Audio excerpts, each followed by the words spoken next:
Renforcement de la spéculation immobilière, renchérissement des prix, aggravation de la pénurie de logements accessibles entraînant une baisse du nombre d'habitants dans les cœurs de ville, nuisances de voisinage, détérioration du tissu commercial et de la vie de quartier.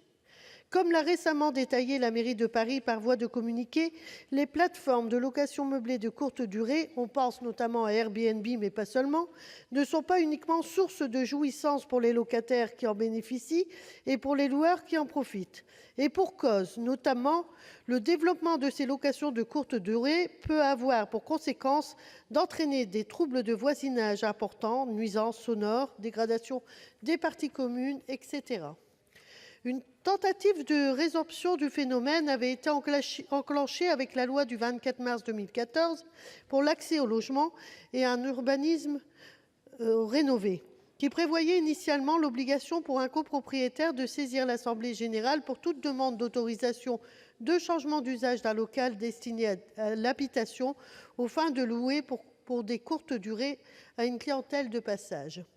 Cependant, le Conseil constitutionnel a estimé dans sa décision n° 2014-691 que cette disposition portait une atteinte disproportionnée aux droits des copropriétaires et l'a, de ce fait, censurée. Nous proposons donc, avec notre amendement, un autre moyen de contraindre les bailleurs en permettant aux copropriétaires de modifier le règlement de copropriété à une majorité assouplie afin d'interdire l'exercice de toute activité professionnelle ou commerciale dans les lots d'habitation. Il est évident que tant que nous resterons à la règle de l'unanimité, nous ne pourrons résoudre ces problèmes. Le plus souvent, il s'agit d'une majorité de propriétaires qui vivent dans leur logement et d'un ou deux locataires qui créent des nuisances dans l'immeuble.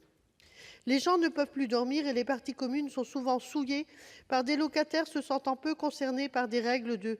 vivre ensemble quotidiennes. Cette disposition ne pourra aucunement être taxée d'excessive puisqu'elle ne contraindra que les copropriétaires louant leur logement pour plus de 120 jours par an à une clientèle de passage, la location pour une durée inférieure n'étant pas affectée par une telle clause. Tel est l'objet de notre amendement, plus protecteur de l'ensemble des habitants d'un même immeuble qui subissent les nuisances de certains habitants de courte durée, irrespectueux de la vie en communauté.